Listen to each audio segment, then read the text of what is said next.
किसी ने बड़े कमाल की बात कही है कि अपना मूल्य समझें और विश्वास करें कि आप इस दुनिया के सबसे महत्वपूर्ण और सबसे मूल्यवान व्यक्ति हैं। नमस्कार दोस्तों, आज की कहानी आप में से ही किसी एक ने मेरे पास भेजी है। कहानी महात्मा बुद्ध और उनके प्रिय शिष्य आनंद की है। आनंद एक बार महात्मा बुद्ध के पास गया और प्रश्न किया कि जीवन का मूल्य क्या है, जीवन का महत्व क्या है, हमारा जीवन कितना अर्थवान है।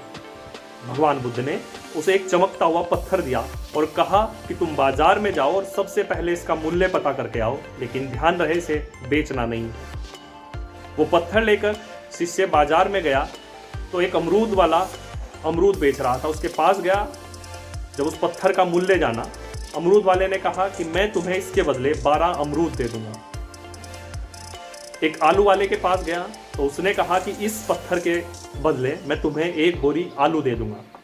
अब अगली दुकान एक सुनार की थी। उस सुनार के पास गया तो उसने उस पत्थर को देखा और कहा कि मैं तुम्हें इसके 2 लाख रुपए दे सकता हूं। अब अगली बार वो एक जोहरी के पास गया। उस जोहरी ने उस पत्थर को, उस चमकते हुए पत्थर को देखा और देखते ही उसे लाल कपड़े पर रखकर उसे प्रणाम किया और पूछने लगा कि ये अनमोल हीरा तुम कहां से लाए हो। महात्मा बुद्ध का वो शिष्य हैरत में पड़ गया कि जिसका मूल्य कोई 12 अमरूद या 1 बोरी आलू से लगा रहा था, वो इतना अनमोल कैसे हो सकता है। वो आश्चर्यजनक रूप से हैरान परेशान महात्मा बुद्ध के पास गया और उसने सारी बात बताई।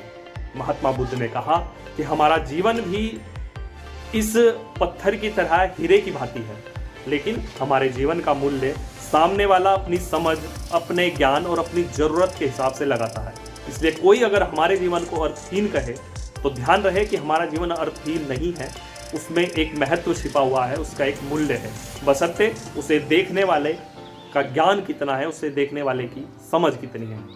तो अक्सर हमारे जीवन में भी कभी ऐसा हो, हमें लगे कि हमारा जीवन क्यों है, क्या है, तो हम अपने उस जीवन के अर्थ को समझें। बहुत बहुत धन्यवाद। आप भी मुझे ऐसी ही कहानी भेज सकते हैं, उन्हें मैं अपने YouTube चैनल पर लेकर आऊँगा।